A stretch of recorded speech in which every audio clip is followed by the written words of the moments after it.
Check रिपब्लिकची Christina Piskova ठरली miss world 2024। मुंबईतील Jio world convention सेंटरमध्ये सोहळा संपन्न। तब्बल 28 वर्षांनंतर हा सोहळा भारतात पार पडला। विजयानंतर मिस वर्ल्ड क्रिस्टिना पिस्कोवा काहीशी भावूक, दर्जेदार शिक्षणासाठी विशेष प्रयत्न करणार। मिस वर्ल्ड 2024चा किताब जिंकणं माझ्यासाठी स्वप्नवत, विजयानंतर क्रिस्टिनाची पहिली प्रतिक्रिया। मिस वर्ल्ड 2024च्या महाअंतिम सोहळ्याला अनेक बॉलिवूड कलाकारांची उपस्थिती। उपमुख्यमंत्री देवेंद्र फडणवीसांच्या पत्नी अमृता फडणवीस यांनी देखील सोहळ्याला लावली हजेरी।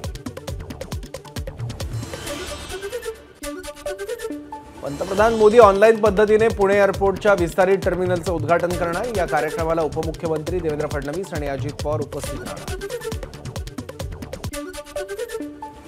कोल्हापूरच्या नव्या विमानतळाच्या इमारतीचं आज पंतप्रधान मोदींच्या हस्ते ऑनलाईन उद्घाटन होणार। यावेळी मुख्यमंत्री एकनाथ शिंदे उपस्थित असतील।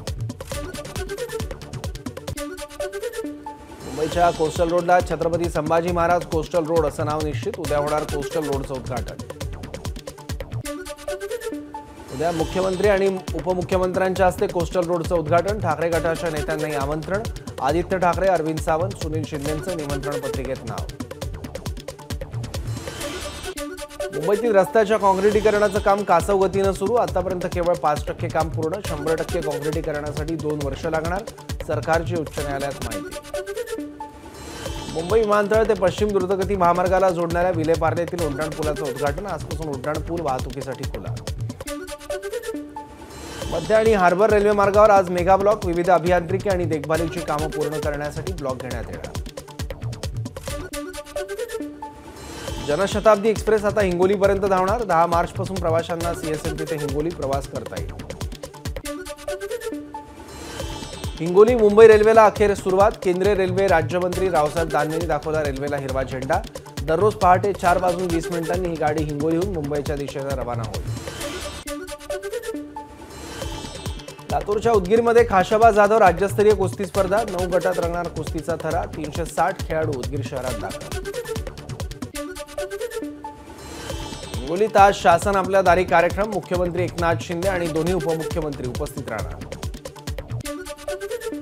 शिवसेना ठाकरे गटाचे आमदार भास्कर जाधव यांनी पदाधिकाऱ्यांना भावनिक पत्र लिहिलं होतं। त्या संदर्भात आज सकाळी 11 वाजता ते कार्यकर्ते पदाधिकाऱ्यांशी चिपळूण इथे संवाद साधतील। भास्कर जाधव या सापाला मीच दूध पाजलं, आता त्याचा फणा ठेचल्याशिवाय मी गप्प राहणार नाही। रामदास कदमांची भास्कर जाधवांवर जहाल टीका। उद्धव ठाकरेंनी आपले चमचे पाठवून इकडचे व्हिडिओ बघावे म्हणजे त्यांना योगेश कदमांची ताकद कळेल। रामदास कदमांचं वक्तव्य। तर आपल्या आमदारला पाडण्यासाठी प्रयत्न करणारा गद्दार म्हणजे उद्धव ठाकरे, कदमांची टीका। भाजपच्या केंद्रीय निवडणूक समितीची आज बैठक। आज दुसरी यादी जाहीर होण्याची शक्यता। महाराष्ट्र, बिहार, कर्नाटक, हरियाणा आणि ओडिशाच्या उमेदवारांची यादी जाहीर होण्याची शक्यता। दिल्लीत महायुतीची उद्या पुन्हा बैठक। केंद्रीय मंत्री अमित शहांच्या उपस्थितीत बैठक। जागा वाटपाबद्दल तोडगा निघण्याची शक्यता। उपमुख्यमंत्री अजित पवार आणि खासदार सुप्रिया सुळे आज एकाच मंचावर। माळवाडीतील एका कार्यक्रमाला उपमुख्यमंत्री देवेंद्र फडणवीसांचीही उपस्थिती। बारामती लोकसभेसाठी सुप्रिया सुळेंच्या नावाची घोषणा। भोरमधील सभेत शरद पवारांकडून सुप्रिया सुळेंचं नाव जाहीर। लोकसभा लढण्याचे पंकजा मुंडेंकडून संकेत। लोकसभेच्या निवडणुकीत माझी काळजी घ्या, पुढे मी तुमची काळजी घेईन, पंकजा मुंडेंचं वक्तव्य। सत्ता हे ध्येय नाही, लोकांची सेवा करणं मुंडे साहेबांनी शिकवलं। आपल्याला कोणी माझी केलं हे सांगता येत नाही, कारण आता सगळेच एकत्र आले आहेत, पण धाड पडली तेव्हा जनतेचं प्रेम दिसलं, पंकजा मुंडेंचं वक्तव्य। केंद्रीय मंत्री नारायण राणे आणि उदय सामंत यांच्यात बैठक। रत्नागिरी सिंधुदुर्ग लोकसभा मतदारसंघावर चर्चा झाल्याची माहिती। रत्नागिरी सिंधुदुर्ग मतदारसंघासाठी राणे आणि किरण सामंत इच्छुक। सातारा आणि बीड लोकसभा मतदारसंघात कोण उमेदवार असेल यावर चर्चा झाली। 5 ते 6 ठिकाणचे उमेदवार निश्चित। बैठकीनंतर जयंत पाटलांची माहिती। तर भाजपचा पराभव करण्यासाठी वंचितला मवियामध्ये घेण्याचा आमचा प्रयत्न, जयंत पाटलांचं वक्तव्य। काँग्रेससोबत जागा वाटपावर बोलणी सुरू असताना त्यांच्याच नेत्यांवर टीका करणं योग्य नाही। अनिल देशमुखांचा वंचितवर निशाणा। ओबीसी समाजाच्या एकत्रीकरणासाठी नवीन पक्ष स्थापन केलाय। लोकसभेसाठी एकूण 18 जागांवर उमेदवार जाहीर करण्याची आपली तयारी असल्याची ओबीसी नेते प्रकाश शेंडगेंची माहिती। केंद्रीय निवडणूक आयुक्त अरुण गोयल यांचा राजीनामा. आचारसंहिता लागण्यापूर्वीच निवडणूक आयुक्तांचा राजीनामा. निवडणूक आयोगात आता केवळ मुख्य निवडणूक आयुक्त. मुंबईतले सर्व खासदार निवडून आणण्याची जबाबदारी तुमची. वॉर्डावॉर्डात फिरा. मुंबई भाजप अध्यक्ष आशिष शेलारांचे नगरसेवकांना आदेश. तर अबकी बार 400 पार गाठायचा असेल तर मुंबईतले 6 खासदार निवडून आणणं गरजेचं, शेलारांचं वक्तव्य.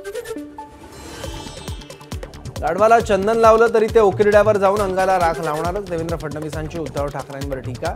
तसंच कितीही नाट्य रंगवलं तरी नटसम्राट होता येत नाही, उद्धव ठाकरेंचा टोला.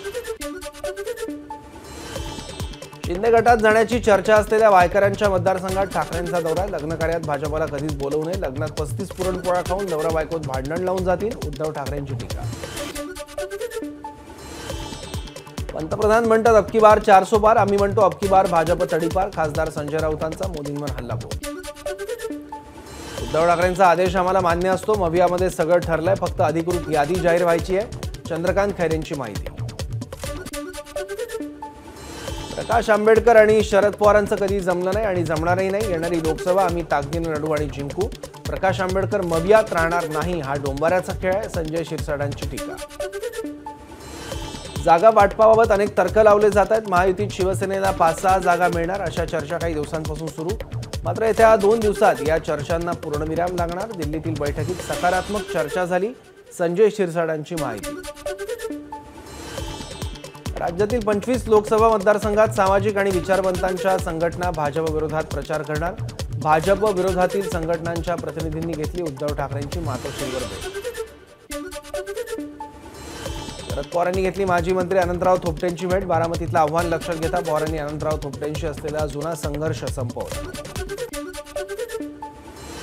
बारामतीच्या भोर तालुक्यात शरद पवार गटाची जाहीर सभा. सुप्रिया सुळेंच्या मतदारसंघातील हरिश्चंद्री गावात सभेचं आयोजन. शरद पवार, बाळासाहेब थोरात, संजय राऊत सभेला उपस्थित.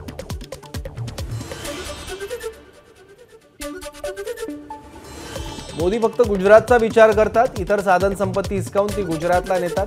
जो व्यक्ती राज्याच्या बाहेर विचार करत नाही तो देशाचा पंतप्रधान होऊ शकत नाही, शरद पवारांचा मोदींना टोला.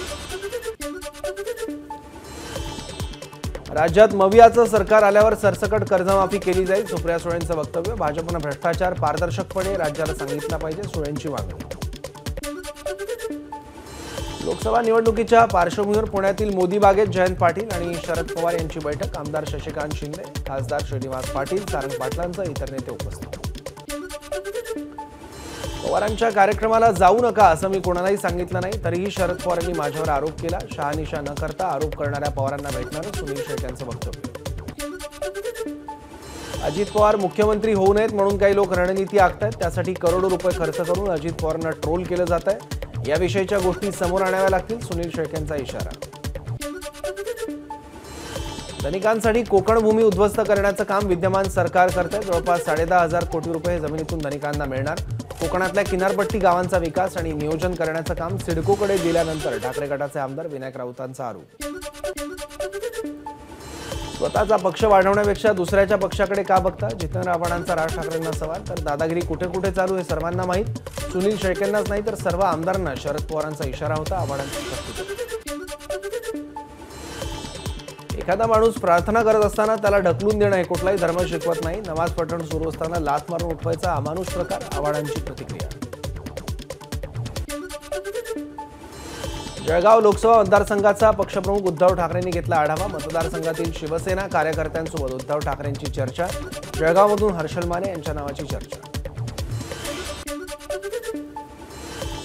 पक्षानं आदेश दिल्यास सोलापूर काय कुठूनही निवडणूक लढवणार. भारतीय मजदूर संघाच्या 24व्या त्रैवार्षिक अधिवेशनाच्या वेळी सुरेश खाडेंचं वक्तव्य.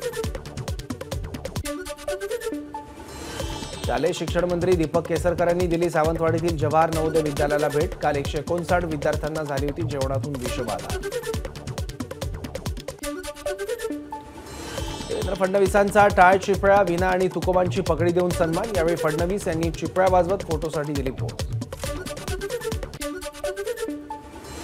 खोटे अहवाल बनवून आपल्याला जेलमध्ये टाकण्याचा सरकार प्रयत्न करतंय. एसआयटी नेमण्यात आली आहे. 9 दिवस झाले एसआयटीची वाट पाहतोय.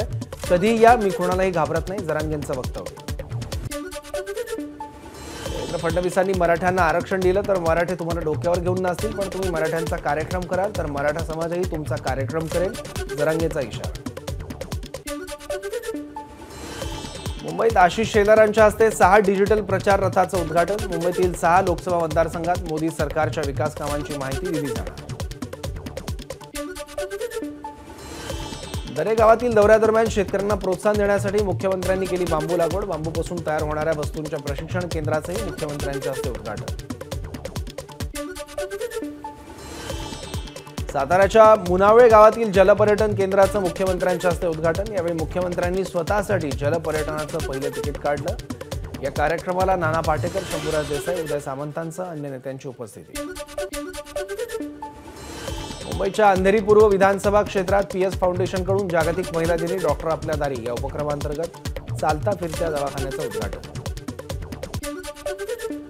पाटण तालुक्यातील दरडग्रस्त गावांच्या पुनर्वसनाला सुरुवात। मल्हारपेठ पोलीस स्टेशन, प्रशासकीय इमारत आणि अधिकारी कर्मचाऱ्यांसाठीच्या निवासस्थानाचं मुख्यमंत्र्यांच्या हस्ते ऑनलाईन लोकार्पण। कणकवली इथं मंत्री रवींद्र चव्हाण आणि आमदार नितेश राणेंच्या उपस्थितीत शासकीय विश्रामगृहाचा शुभारंभ।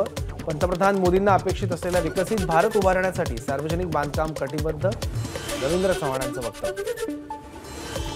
धारावीच्या झोपडपट्टीत राहणारा उमेश किलू सैन्यात लेफ्टनंट म्हणून नियुक्त। सर्व अडचणींचा सामना करत उमेश किलू सैन्यात लेफ्टनंट झाल्यानं धारावीकरांकडून कौतुकाचा वर्षाव। लोकसभा निवडणूक अजून जाहीर झाली नसली तरी पंढरपूरमधील गावात सीआयएसएफच्या 200 जवानांच्या तुकडीचा गावोगावी रूट मार्च। नागपुरात किचन साहित्य वाटपाच्या कार्यक्रमात चेंगराचेंगरी, आयोजकांवर गुन्हा दाखल करा, माजी गृहमंत्री अनिल देशमुख यांची मागणी। वर्ध्यात 10वीचा हिंदीचा पेपर फुटला। सेलूच्या यशवंत विद्यालयातील धक्कादायक प्रकार। पेपर सुरू झाल्यावर अर्ध्या तासातच पेपर फुटल्यानं खळबळ। यवतमाळच्या दिग्रस तालुक्यात कॉपीमुक्त अभियानाचा फज्जा। जीवघेणी कसरत करून ॲडव्होकेट शंकरराव राठोड परीक्षा केंद्रावर पुरवल्या कॉप्या। याचा व्हिडिओ सोशल मीडियावर व्हायरल।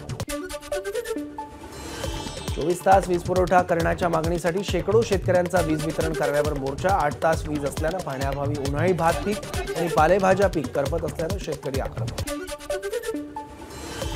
राजस्थानसह इतर राज्यातील संत्री बाजारपेठेत दाखल झाल्यानं नागपुरी संत्र्यांचे दर कोसळले। त्यात बांगलादेशाने निर्यात शुल्क वाढवल्याने नागपुरी संत्र्यांच्या दरावर परिणाम। नागपुरातून 1500 किलो सडकी सुपारी जप्त। विनस ट्रेडर्सवर अन्न आणि औषध प्रशासनाची कारवाई।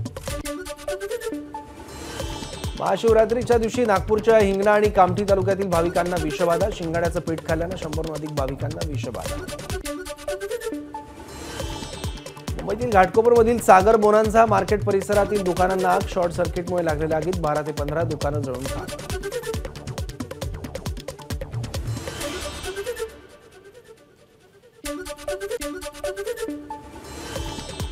यवतमाळच्या पुसद तालुक्यातील सिंगरवाडी गावातील गुरांच्या गोठ्याला आग। आगीत गुरांसाठीचा ठेवलेला चारा जळून खाक, तर एका वयोवृद्ध व्यक्तीचा होरपळून मृत्यू।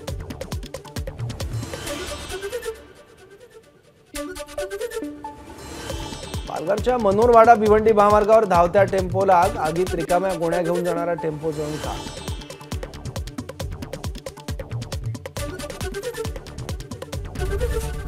एबीपी माझा, उघडा डोळे बघा नीट।